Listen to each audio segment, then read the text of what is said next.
Hello everyone. I hope you all are safe and sound. I'm Arjun Mishra and I'm here to give my reviews on the topic corruption. Corruption is not a recent phenomenon. It has precisely been defined as a deviant human behavior associated with the motivation of private gain at public expense. Corruption promotes illegality, unethicalism, subjectivity, inequity, injustice, waste, inefficiency, and inconsistency in administrative conduct and behavior. It destroys the moral fabric of society and erodes the faith of the common man in the legitimacy of politico administrative setup. In late 1970s, political leaders of India began instructing their subordinate administrative officials or bureaucrats to collect illegal funds from the public. This gave free hand to administration to oppress and exploit people in all the ways they could. For example, delays in working until a bribe was paid to them, illegal arrest until a protection fees was paid to the police, wrong billing by public utility companies if the officials are not bribed. Gradually, the process percolated to the lowermost level of administration and bribery became a usual thing for any job by an official.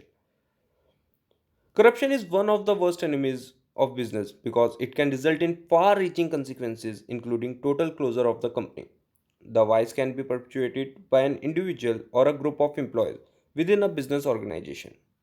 Corruption in business involves misappropriation of funds, bribery, misuse of office by company officials, and dishonesty in financial matters. Its magnitude notwithstanding, corruption can hurt the image of business and its profitability.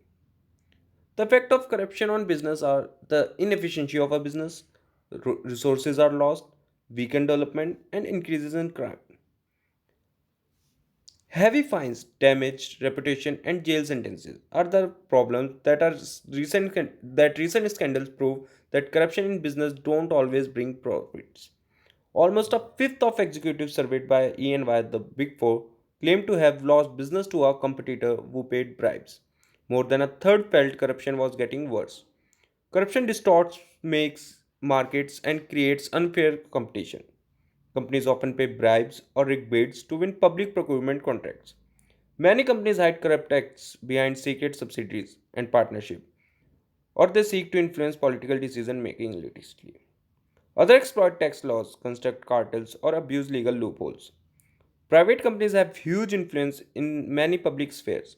These are often crucial from energy to healthcare. So it's easy to see how corruption in business harms taxpayers' interest. Solution. So what is the solution of corruption? Private sector corruption calls for a three pronged approach. First, companies can take internal steps to prevent it. They need a zero tolerance policy towards bribery and corruption, and it must be enforced through specific anti corruption measures. Second, but companies also need an honest operating environment, so we must make sure that government enforce internationally entered bribery laws and conventions. This protects companies from corruption across borders and down supply chains. Third, and the last one, we need to help make sure these approaches are effective. This means more transparency from everyone involved with the markets. Then we can hold business people to account for their action. Thank you.